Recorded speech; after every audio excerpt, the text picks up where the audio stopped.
Ellis Henican Show. Hey, it's Ellis Henican back with you on a busy weekend. But, it's amazing how quickly issues of labor and unions end up back in the news. Here to sort that out, and a fascinating new labor campaign involving the Coca-Cola Company. One of the smartest labor activists that I've run across in my years as a reporter. Ray Rogers operates corporate campaign and is one of the people that labor unions and organized labor turn to when they're in a particularly difficult fight, needing some creative energy. Why don't we call it? Hey, Ray, how are you today? Oh, pretty good, Ellis. Good. Obviously, somebody who brings fresh thinking to the labor movement. First of all, Ray, I want to get into this Killer Coke thing with you, but before we do, are you hopeful about Wisconsin? Depressed about Wisconsin? What do you see going on out there? Well, I'm certainly excited about what's happening out there, but I'll tell you, you've got a lot of people in the streets, but you've got to be able to take that energy and the movement and begin to direct it at some of the major players behind the political leaders that are trying to wipe out the unions. And you're talking big business, and you're talking about the big business and the political lobbies in each of these states as well as nationally. And you've got to start taking on some of the corporations that are behind this, not just the Coke Industries brothers, but also some major players and corporations that enough research and analysis will begin to show you where you've got to begin to raise the stakes for business leaders, which are the money behind these politicians. There are other things, other approaches that labor can take. Tie that back to this Killer Coke campaign and explain a little bit about what's going on there, if you would. Well, with respect to the Killer Coke campaign, this campaign focuses on Coca-Cola to hold it accountable for its horrific labor, human rights, and environmental abuses and undermining the health of children worldwide. And when I talk about horrible abuses, I'm talking about things like complicity in the ongoing threats, kidnapping, torture, and murder of union leaders and family members in places like Colombia and Guatemala, benefiting from hazardous child labor in the sugarcane fields of El Salvador, and cheating Mexican workers out of hundreds of millions of dollars in pay, and the Mexican government out of millions in tax revenues. You have a situation where workers in Colombia and Guatemala, for example, can't really have a very difficult time going on strike because this company and its managers at its bottling plants working closely with these paramilitary death squads. And we have major lawsuits outstanding against Coca-Cola and its bottlers, and there's a film out right now called The Coca-Cola Case, which focuses on the murder of union leaders and efforts to crush their union activities.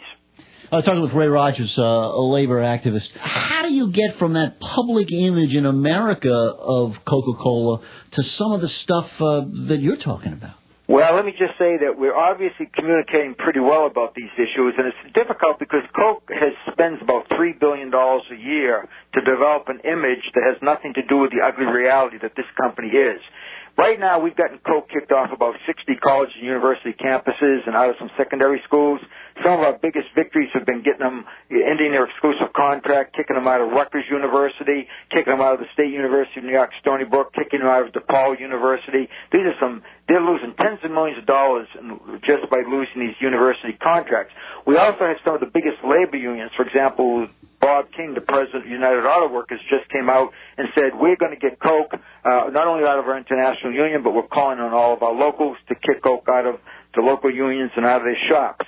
We have the American Postal Workers Union, SEIU. Major players, New York State United Teachers and the California Federation of Teachers are also taking a strong stand to hold Coca-Cola accountable for these horrible labor and human rights abuses. So what is it that you're asking people to do who are customers of Coke, who used to walking into the diner and order a Coke? What should people do?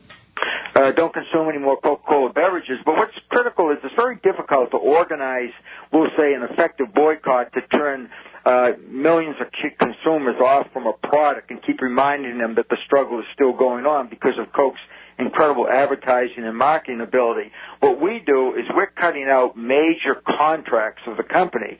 And again, this is costing them tens of millions in losses, not only in revenues, but it's also affecting their brand name. And this is critical for big-time investors, that when you begin to affect the company's brand name, you're eventually going to affect the price of its stock. Now, what is it that you want Coke to do? What is it that they could do that would be the right way to behave in these circumstances? Well, one thing is they could make sure that the workers, for example, in Guatemala and Colombia, that their rights are protected and their safety is protected. Again, when you go into the film, the Coca-Cola case, which, by the way, Coca-Cola threatened legal action against the National Film Board of Canada and the sponsors of the International Human Rights Film Festival in Paris, France, if they showed this film. Well, fortunately, they didn't back down to Coke's bullying tactics, and the film is playing to standing room audiences around the world. And again, Coke has a lot to hide. And so I would certainly suggest if everybody wants to go to the website, killercoke.org, everything I'm talking about is very well documented.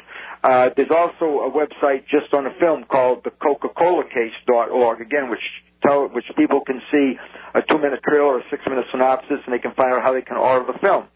We have many libraries around the country right now, including Princeton University and the Law Library of Notre Dame that have been ordering this film.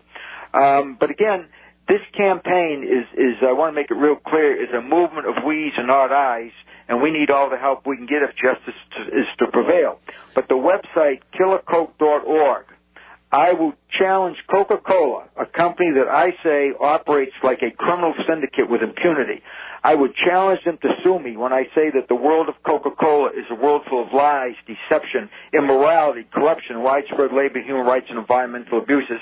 And when people see Coca-Cola ads and beverages, they should think of crimes and misconduct so unthinkable that all of their beverages become undrinkable. And if they want to sue me, go ahead, because truth is a strong defense. Well, this company is built on lies. Well, we, of course, welcome officials from Coca-Cola, their supporters and others to make their case here. I mean, bring them on. We'll set up a debate between you and Ray Rogers, and we will let the facts bubble up. Always eager to see these things from a variety of perspectives here on the Henican Show. Finally, before I let you out here, Ray Rogers, these kinds of approaches, using organized labor to go beyond that traditional negotiating role at the bargaining table and bringing customers in and bringing political power to bear, how receptive do you find most labor organizations to doing that? Is there nervousness inside the organized labor movement about those approaches?